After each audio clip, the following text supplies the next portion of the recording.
regards himself as an ambassador for Chinese martial art, teaching all who will listen about the ways of the Chinese masters. Now, you told me earlier today that karate and Jijtsu are not the most powerful of the best forms of Oriental fighting. What is the most powerful of the best form? Well, it's bad to say the best, but in my opinion, I think Kung Fu is pretty good. Would you tell us a little bit about Kung Fu?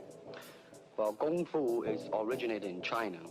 It is the ancestor of karate and Jiu-Jitsu. It's more of a complete system, and it's more fluid. By that I mean it's more flowing. There is continuity in movement instead of one movement, two movement, and then stop. I see. What's the difference between a Kung Fu punch and a karate punch? Well, a karate punch is like an iron bar, whack. A Kung Fu punch is like an iron chain with an iron ball attached to the end, and it go whang, and it hurt inside. Okay. Lee has studied a system of Chinese Gung Fu for the past 9 years called Wing Chun, and is considered one of the art's most talented and articulate exponents. His teacher in this art has been an elderly Hong Kong Chinese master by the name of Yip Man. Despite his proficiency in this style of Gung Fu, his study of philosophy has caused him to question. And now he begins to question why most martial artists, Chinese and otherwise, seem more concerned with preserving tradition than with looking more deeply into the matter to penetrate through to the ultimate truth of martial art.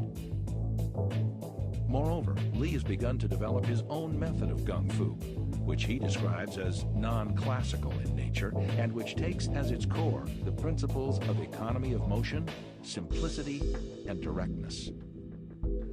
All right, for instance, you will read it in a book, in a magazine and everything, that when somebody grabs you, you will first do this, and then this, and then, and then, and then, and then, thousands of steps before you do a single thing. Of course, these kind of magazine would teach you to be feared by your enemies and admired by your friends and everything.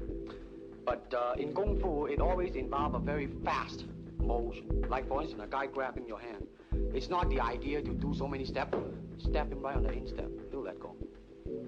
This is what we mean by simplicity. Same thing in striking and in everything. It has to be based on a very minimum motion so that everything would be directly expressed. One motion, and he's gone. Doing it gracefully, not to go, yelling and jumping all over him, but to do, excuse me. Both the American and Chinese martial art communities resent his iconoclasm. For such a young man to stand up against thousands of years of tradition and venerated authority is considered a direct threat to the status quo and its entrenched power base. Prior to Bruce's coming to this country, Gung Fu was alive in most all the Chinese communities, but there was nothing taught to outsiders, basically. And Bruce came along, and with that basis of trying to create equality amongst all people, regardless of race, he chose to let anybody into his school, regardless of what color or race they were, as long as he knew what was in their heart was good and positive. Why he took them in, and like when he was down in San Francisco, where the Chinese community was much more like being in China. They took exception to it, and he had to fight his way out of it. In Oakland, he received a challenge from the San Francisco Chinese martial arts community, and the challenge read that Bruce, if he were to be defeated in this challenge, would have to cease teaching Caucasian or non-Chinese students. And the Chinese martial artist came over from San Francisco to Bruce's studio in Oakland, and a very formal challenge took place. I was present there. In fact, I was 8 months pregnant with Brandon, and James Lee was there. And this fight with this Chinese martial artist lasted about 3 minutes. It consisted of a lot of running, where the Chinese martial artist took off and started running around the room, and Bruce was pursuing him before Bruce finally got a hold of him and took him down to the floor and made him give up. And After the challenge ended, with the Chinese martial artists being soundly defeated and they all went away, Bruce won the right to teach anyone he wanted to. By February of 1967, Lee has 3 schools operating in Seattle, Oakland, and Los Angeles that teach his own interpretation of Gung Fu, based on his own investigations into the ultimate truth of unarmed combat. However, by now the young man is openly critical of the traditions and limitations he sees as inherent in the martial arts as they're currently being practiced in America. He believes they lack a solid grounding in reality, consisting of rehearsed self-defense routines that are employed in predictable and patternized rhythms. He notes that real combat is spontaneous, not rehearsed, and is made up of irregular or broken rhythm that a martial artist cannot anticipate, only respond to. Even the championship karate tournaments of the era are non-contact affairs, settled not on knockouts, but on an accumulation of points awarded for blows that never touch an opponent. A victory is determined by a team of judges who conclude which combatant would probably have hurt the other combatant the most had contact been allowed. Lee has no use for such styles of pseudo-fighting, which he calls organized despair and dry land swimming.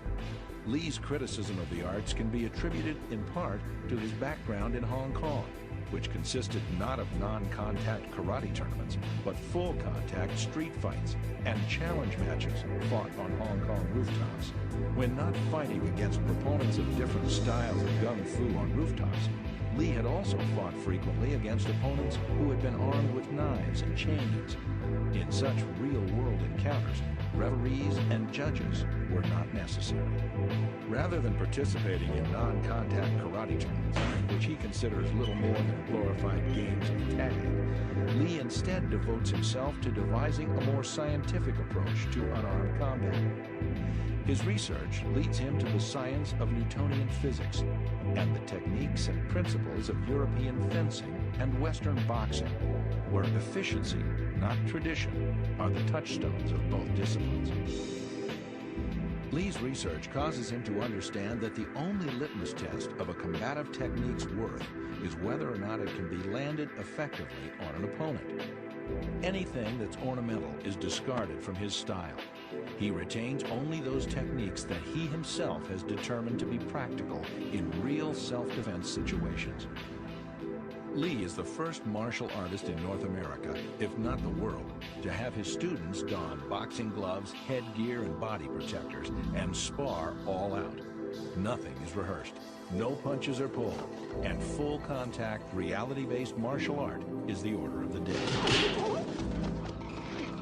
In 1967, Lee introduces the concept of full-contact sparring at the International Karate Tournament in Long Beach, California.